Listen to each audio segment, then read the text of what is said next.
शिवात्मा सदगुरु का नाम श्री राम भक्त राम।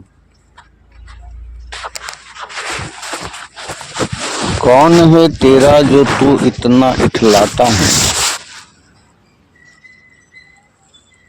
कौन है तेरा जो तू इतना इठलाता है? कौन है तेरा जो तू इतना इठलाता है? कौन है तेरा जो तू इतना इठलाता है? घमंड किस काम का है? घमंड कब तक रहना है? घमंड कब तक तेरा साथ देगा? घमंड है क्या और घमंड से तू क्या क्या करता है और क्या कर सकता है? घमंड घमंड होता है। घमंड तेरा पतन कर सकता है और घमंड तेरे को मुक्ति भी प्रदान कर सकता है। कौन है तेरा? घमंड तेरा है? कौन सा घमंड तेरा है? तू क्यों इठलाता है? क्यों इतना घमंड करता है? किसके लिए करता है? क्या है तेरा? कौन है तेरा और क्या वो तेरा है? जानेगा समझेगा तभी तो। सुनने से कुछ नहीं होगा। सुनने से सिर्फ जानकारी मिलेगी, ज्ञान मिलेगा। अनुकरण करने से प्राप्त होगा। कौन है तेरा जो तू इतना इठलाता है? कौन है तेरा? तेरा कौन है? क्या ये दुनिया वाले तेरे हैं? क्या तेरे यार दोस्त सगे संबंधी माता पिता तेरे हैं? क्या ये तेरा सारा संसार में जिसे तू प्रेम करता है या कोई तुझे प्रेम करते हैं वो तेरे हैं? कौन तेरा है? कौन है तेरा? जाना है तूने कभी? जानने की कोशिश की है कभी? जानने के लिए प्रयत्न किया है कभी? जानने के अंदर भाव भी प्रकट हुए हैं कभी? जानने की इच्छा भी कभी अंदर से उद्भवित हुई है? कौन है मेरा? या मैं किसका हूं? या मैं किसका हूं? कौन है मेरा या मैं किसका हूं? मैं तो किसी का बनना चाहता ही नहीं हूं। मैं तो किसी का बनकर रहना चाहता ही नहीं हूं और सभी को कहता हूं सब है मेरे।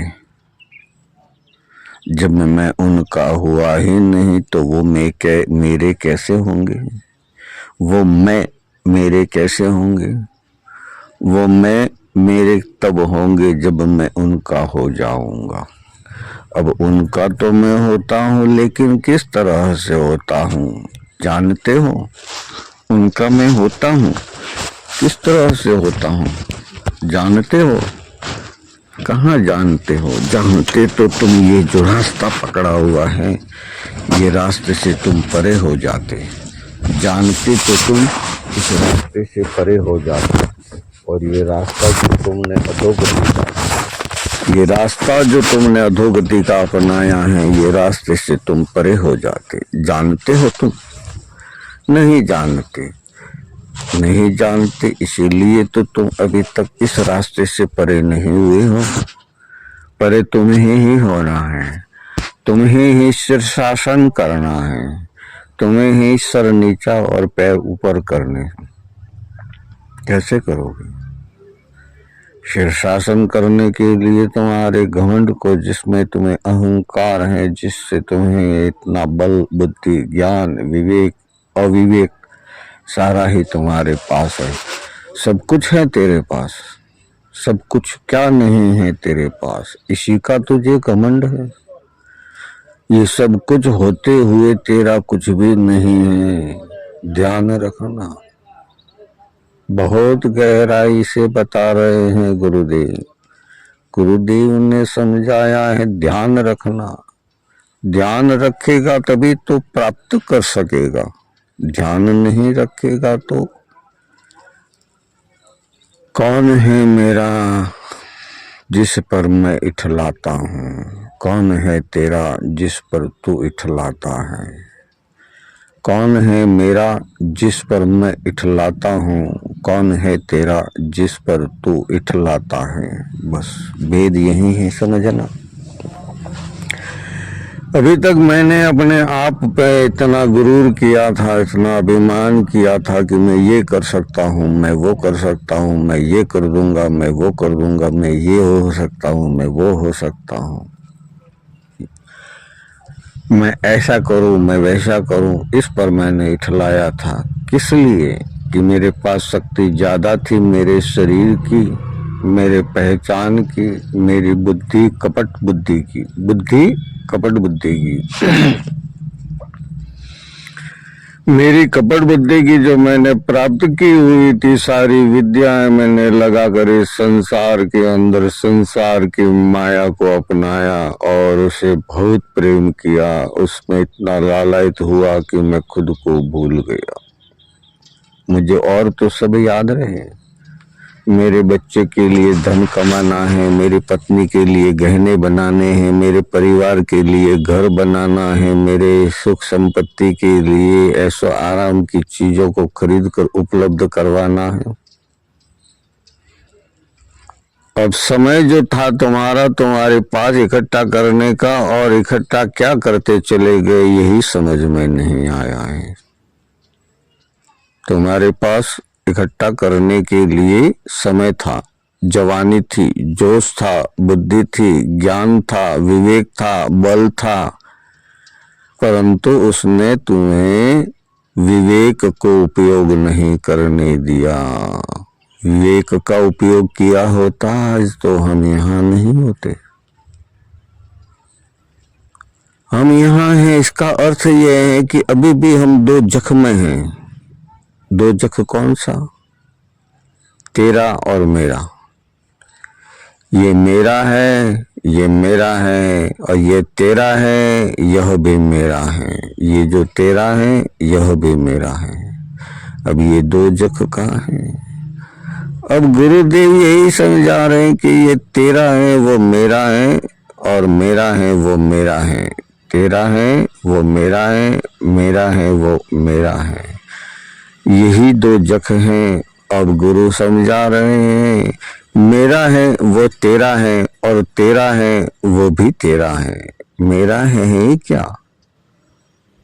मेरा है ही क्या? मेरे पास ऐसा क्या है जिस पर मुझे घमंड है, जिस पर मुझे अहंकार है, जिस पर मुझे गर्व है? मेरा क्या है? मुझे किस पर गर्व है? कौन से 184 योनियों में पैदा होने वाले इंडज पिंडज उसमें स्वेदज में कीड़ी मकोड़े कीट पतंगे, इस पर मुझे विश्वास है कि ये मुझे मुक्ति प्रदान करेंगे। ये तो अभी अभ्यास कर रहे हैं, मुक्ति प्राप्त करने का मार्ग ढूंढ रहे हैं। वो मुक्ति तभी मिलेगी जब हमें ये शरीर प्राप्त होगा जो परमात्मा का है। नर और नारायण, नर और नारायण। ये नर है शरीर, इसी में नारायण है, और इसी शरीर को नारायण स्वरूप कर सकते हैं। परंतु हम तो इठलाते हैं धन दौलत पैसा अमीरी धाक धमकी बल बुद्धि छल कपट, इस पर इठलाते हैं। तो इस पर इठलाओगे तो क्या होगा? इस पर इठलाओगे तो क्या होगा? तुम जानते हो दुनिया की गति क्या है, दुनिया की अधोगति क्या है। मैं क्या समझाऊं आपको? बुद्ध बुद्ध सब करते हैं मगर बुद्ध की बुद्धि ली नहीं किसी ने, और बुद्ध को मानते हैं मगर बुद्ध की बुद्धि ली नहीं किसी ने। उन्होंने देखा कि ये कौन है, इतना कुबड़ा क्यों है, इतना अशक्त क्यों है। उम्र से पता चला कि ये तो शरीर है, इसकी उम्र ढलनी है और ये अशक्त होना है। ये बीमार हो गया है। इसे किस प्रकार की बीमारी लगी है? इसे माया की बीमारी लगी है, धन दौलत पैसे की बीमारी लगी है। इसे इस संसार की कौन सी माया है? जो इस शरीर को सुख दे रही है, शरीर को आनंद दे रही है, और वो भी क्षणिक दे रही है, परमानंद नहीं दे रही। परमानंद तो मुक्ति में है। मुक्त होना इतना सहज है कि हमें कुछ करना ही नहीं है, फिर भी हम सब कुछ किए जा रहे हैं। फिर तो बंधन हमें लपेट के रखेगा ही। समझ में आ रहा है? समुद्र ही ये संसार सारा, और सुमेरु है इसके अंदर उसकी आरा, और उसका जो आधार है कौन है? स्वयं विष्णु, जो कठोर पीठ का बनकर कश्यप रूप में विराजमान है। एक एक अवतार तभी हुए संसार के अंदर, समझ में नहीं आएगा किसी को। मत्स्य अवतार पहला है, कुर्मा अवतार हुआ दूसरा। देव है ना, देवों ने उसको मथा। देव कौन? हमारे शरीर के अंदर रही हुई सतोगुणी वृत्तियां और सतोगुणी सेल्स। हमारे मस्तिष्क में हम अगर विचार करेंगे, इसको छीनूं, उसको छीनूं, उससे छीनूं, उसका छीनूं, उसका ले लूं, उसका ये कर दूं, उसका वो कर दूं, तो ये सेल्स बढ़ते चले जाएंगे और वही उसकी वृत्तियां हो जाएगी, चाहे वो कितने भी अच्छे मार्ग पे चलता क्यों न हो, या किसी भी बुरे मार्ग पे भी चलने वाला व्यक्ति, वो जो छीनने वाला जो वृत्ति है वो छीनता चला जाएगा। इस संसार की माया को, इस संसार की सुख संपत्ति जो शरीर को प्रदान करते हैं, मन को प्रदान करते हैं, परंतु आत्मा को प्रदान नहीं करते। आत्मा से पाया हुआ जो जीव है, संलग्नित आत्मा, जीव आत्मा, जीव और आत्मा। जीव मैं पिता के शरीर में उत्पन्न हुआ, वो रज हूं, और मैंने शरीर के पर, इस शरीर को पर यानी कि स्वतंत्र बनाने की जो क्रिया की, वो माता के उदर में जाकर 9 मास रहकर वहां उल्टा लटका हुआ था। मैं शीर्षासन कर रहा था, तभी तो मेरा सारा ज्ञान नीचे है ना। शीर्षासन करोगे तो सारा ज्ञान अपने खोपड़ी की तरफ, अपने मस्तिष्क की तरफ, अपने मगज की तरफ बहता चला जाएगा। और हम आंखों से देखकर, कानों से सुनकर, शरीर से अनुभव करके, नासिका से अनुभव करके, और न जाने किस किस प्रकार से कल्पनाओं के द्वारा भी हम साक्षात्कार करते रहते हैं।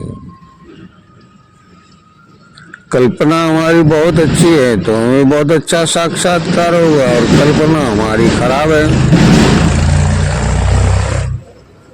ये सड़क बराबर नहीं थी इसीलिए आवाज कर रहा था, सड़क अच्छी है तो आवाज नहीं कर रहा है। तो अब ये सड़क वापस खराब आई तो वापस आवाज करने लगा। तो हमारे शरीर के अंदर भी तो यही होता आया है कि हम जैसा खाते हैं हम वैसा हो जाता है हमारा मन। परंतु गुरुदेव कहते हैं कि जैसा अन्न खाते हो वैसा मन हो जाता है। तो अन्न कैसा खा रहे हो, कभी ध्यान दिया है इस पर तुमने? कभी ध्यान नहीं दिया। अब ध्यान दे रहे हो, इससे होगा क्या? थोड़ी सी आपूर्ति प्राप्त होगा, थोड़ा बल प्राप्त होगा, लेकिन फिर तुम अशक्त हुए, संसार की माया जाल से लिपटे हुए हो, तो फिर माया को लिपटाओगे अपने में, या तुम माया से लिपट जाओगे, माया को अपने में लिपटाओगे, या तुम माया से लिपट जाओगे। लिपट जाना और लिपट जाना दोनों में फर्क है। संत हैं वही समझा रहे हैं, संत ही समझा सकते हैं। और संत कौन सा? जिसने अंत के साथ जन्म लिया है वही संत है। स अंत, अंत के साथ। मृत्यु निश्चित है ये मैं जानता हूँ, इसीलिए मुझे कोई ऐसे कर्म नहीं करने हैं जो मुझे इस संसार में 184 में बांधे। समझ में आ रहा है कुछ? ऐसे ही आप धूल बने हुए हो, या समझ में आ रहा है कुछ? समझ में आ रहा हो तो समझने की कोशिश करके जीवन में कब अपनाते हो। कब अपनाते हो? अपनाने की शक्ति है तुम में? संघर्ष को सहन कर सकोगे या कुछ समय में ही विचलित हो जाओगे? इसीलिए समय बड़ा बलवान कहा है। समय तो वही है, सुबह सूर्योदय होता है, सायं को सूर्यास्त होता है, मध्य को दोपहरी होती है, रात्रि को रात्रि काल होता है, भोर को भोर होती है, संध्या को संध्या होती है। क्या अलग हो रहा है मुझे बताओ तो जरा। हाँ, समय तुम्हारा कुछ दिन का बढ़ गया है, कुछ दिन का बढ़ गया है, और समय तुम्हारा कुछ रात्रि का भी घट गया है, और रात्रि का भी बढ़ गया है, और दिन का भी घट गया है। वो तो गति के अनुसार ही कार्य कर रहा है। हम अपने गति के अनुसार ही कार्य कर रहे हैं। जिसकी जिस दिशा में गति है उसी प्रकार वो वहां आगे बढ़ रहा है, इसमें कोई आश्चर्य की बात नहीं है। संतों के पास बैठने वाला व्यक्ति संत समागम करेगा, सत्संग सुनेगा, तो जीवन में कुछ न कुछ वो अच्छे रास्ते को अपनाने का प्रयत्न करेगा। उसे छल कपट करने का अवसर भी मिलेगा, तभी वह गुरु के द्वारा दी हुई समझाई हुई सत्य घटना को समझेगा और वो अपनाएगा। तभी तो वो जानेगा ना कि मैंने गुरु का ज्ञान प्राप्त किया है। अब मैं तो भटक रहा हूँ दुनिया में माया के पीछे। जब मैं ही मेरा नहीं हूँ तो और ये संसार की माया मेरी कैसे होगी? मुझे त्यागना है क्या और धारण करना है क्या? अब वो तो मुझ पर ही है, क्योंकि मुझे बुद्धि दी हुई है, बल दिया हुआ है, ज्ञान दिया हुआ है, विवेक दिया हुआ है, और विवेक के साथ में है। अविवेक बिना विवेक नहीं।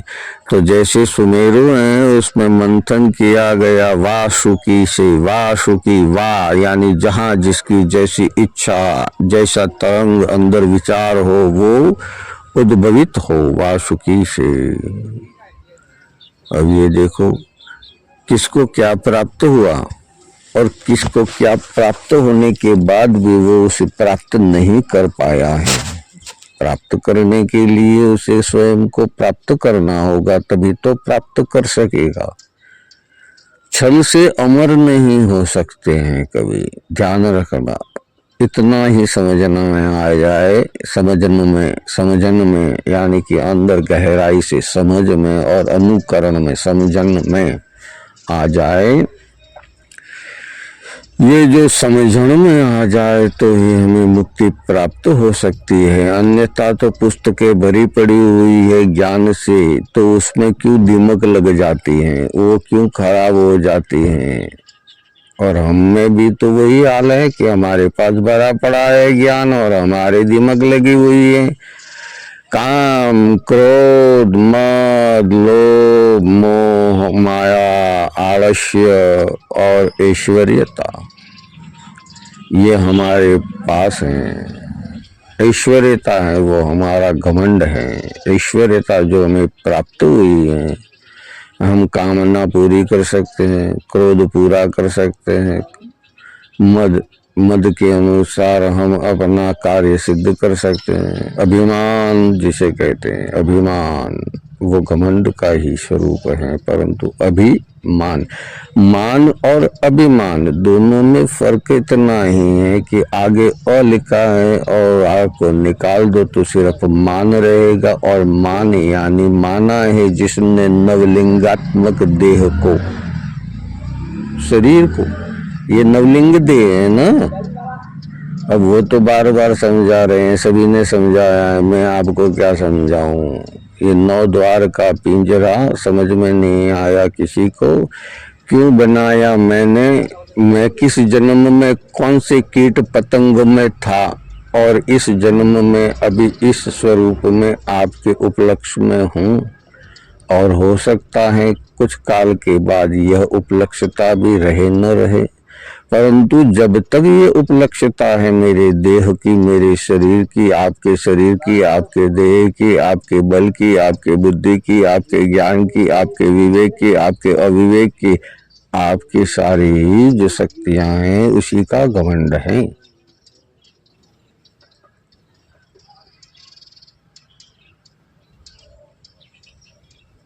कौन है मेरा जिस पर मैं घमंड कर रहा हूं? तो ये शरीर मेरा है और कोई मेरा नहीं है। अगर ये शरीर मेरा है और कोई मेरा नहीं है तो मुझे घमंड किस बात का करना है? किस बात का अहंकार करो? ये जो 10वां सिर मिला हुआ है रावण का, जो शरीर पिता के उदर में उत्पन्न हुआ था, वो जीव ऊर्जा शक्ति, जीव ऊर्जा शक्ति, जीव ऊर्जा शक्ति का मतलब ऊर्जा है तो उसमें चलन होगी। वो शिथिल है भी जो है तो उसमें चलन नहीं है, तो उसमें भी ऊर्जा है, लेकिन वो शिथिल ऊर्जा है। सारी ही ऊर्जा अगर धनात्मक हो जाएगी या सारी ही ऋणात्मक हो जाएगी या सारी ही न्यूट्रल हो जाएगी, ये 3 अवस्थाएं होता है। न्यूट्रल होना कि सारी अवस्थाओं को समन होना। ये देह है, इसमें जब तक वो ऊर्जा बोल रही है, कौन सी ऊर्जा? जो पिता के शरीर में उदय हुई थी और माता के शरीर में जाकर उसने उस ऊर्जा ने उस शरीर को धारण किया। जो आवरण यानी कि अस्थियां हैं वो मेरे पिता का दान है, जिसमें मज्जा नाम की जो ऊर्जा शक्ति है वो मेरे पिता की देन है। मांस, रुधिर, स्नायु, चमड़ी इत्यादि माता की देन है। ये आवरण मैंने धारण किया है, कुछ विशेष तो है नहीं, परंतु ये बहुत विशेष है कि मैंने इंड पिंड उष्म स्वेदज में 4 योनियां हैं, 4 प्रकार की। इसमें कीट पतंगा कीट पतंगा या पशु पंछियों में लिया नहीं है जन्म। मनुष्य जन्म मुझे मिला है, नर ने नारायण का स्वरूप दिया है और नर और नारायण की वो जो कथा है वो भी तुम्हें बताई जाएगी कि नर और नारायण उस राक्षस का नाश करने के लिए 10,000 वर्ष तक जिसने तपस्या की हो वही उस राक्षस को मार सकता है। तुमने तो 1,84 कितने 1,84 इतने तो गिन लो, 84 लाख बार हमने तो जन्म लिया मरे, जन्म लिया मरे, जन्म लिया मरे, जन्म लिया मरे, जन्म लिया मरे, जन्म लिया, और अभी यहाँ आए मनुष्य जन्म दे अवतार को पाया है। फिर भी हमें हमारी बुद्धि से ये समझ नहीं आएगा क्योंकि हमने 2 किताबें पढ़ ली हैं, ज्ञानी हो गए। देखो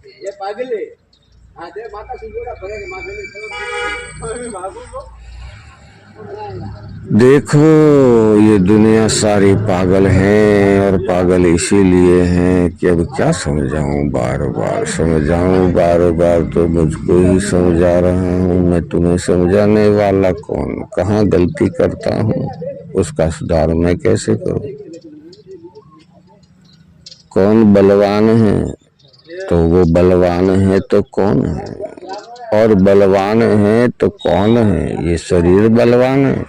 अगर ये शरीर बलवान होता तो इसमें से जब जीवात्मा, जीव और आत्मा दोनों का नाश होता है। जो बल दिया था, पावर दिया था आत्मा ने, जो सेल डाले थे इस खिलौने के अंदर, जो चाबी भरी थी परमात्मा ने इस खिलौने के अंदर, उसका टेंशन या उस बैटरी का, पावर का, सेल का शक्ति खत्म हो जाएगा। तब क्या होगा? वो खेलता हुआ खिलौना वहीं रुक जाएगा जिस किसी स्थिति में भी होगा। कोई विशेष बात नहीं है, परंतु ये बहुत विशेष बात है कि वो खिलौने का पावर भी तो मैं ही हूँ और वो खिलौने का चालक भी मैं ही हूँ। कैसे? कि जब मैंने माता के उदर से बाहर आके इस ब्रह्मांड में पहला श्वास लिया था तब मुझे वो शक्ति प्राप्त हुई थी। इसीलिए मैं संवेदनाओं और वेदनाओं का, वेदना और संवेदना, संवेदना नहीं स्पर्श चाहे वो आवाज के द्वारा हो, नेत्र के द्वारा हो, स्वाद के द्वारा हो, घ्राणेंद्रिय के द्वारा हो, या स्पर्श यानी शरीर को छूकर, किसी भी तरह स्पर्श, उससे ही मैंने सारा जगत का ज्ञान प्राप्त किया है। अब मैं देख रहा हूँ, मैं जान रहा हूँ कि वो बीमार हैं, उस बीमारी को कैसे दूर किया जाए, उस बीमारी को दूर करने के लिए क्या किया जाए, उस बीमारी को दूर करने के लिए कौन सी शक्ति लगाई जाए, उस बीमारी को दूर करने के लिए मैं क्या करूं तो ये बीमारी दूर हो जाएगी। कौन सी बीमारी लगी हुई है जिससे ये शरीर, ये मन, ये मस्तिष्क और ये जो हमारी क्रियान्वित होने वाली क्रिया है दूषित हो गई है। किससे हुई है दूषित?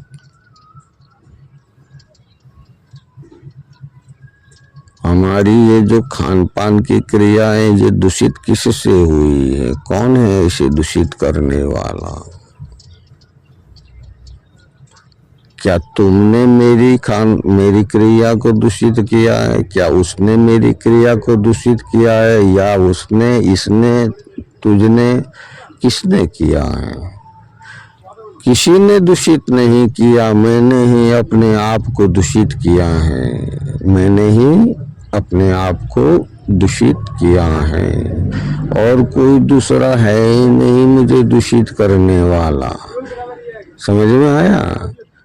कौन है तेरा जिस पे तू इतना इठलाता है? कौन है तेरा जिस पे तू इतना इठलाता है? कौन है तेरा जिस पे तू इतना इठलाता है?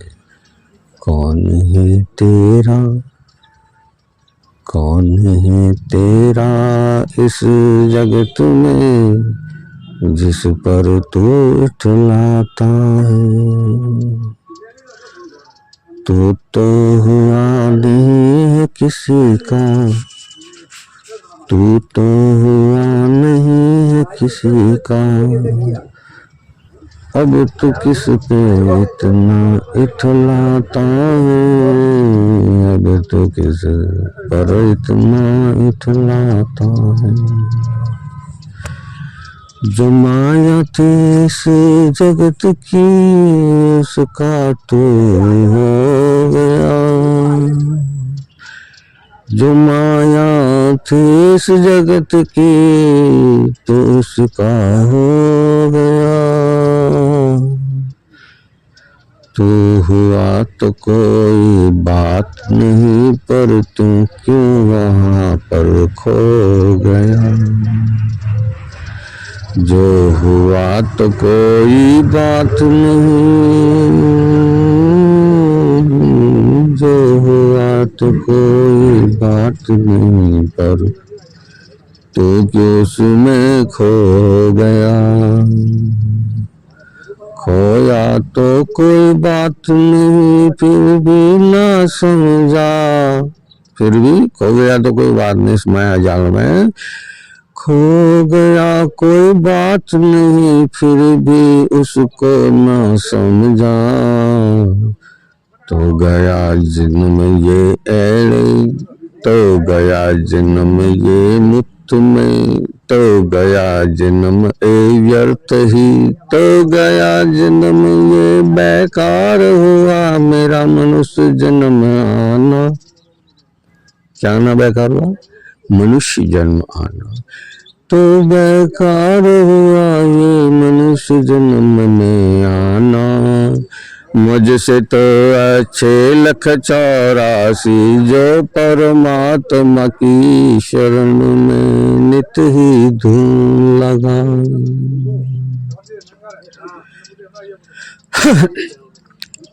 देखो ये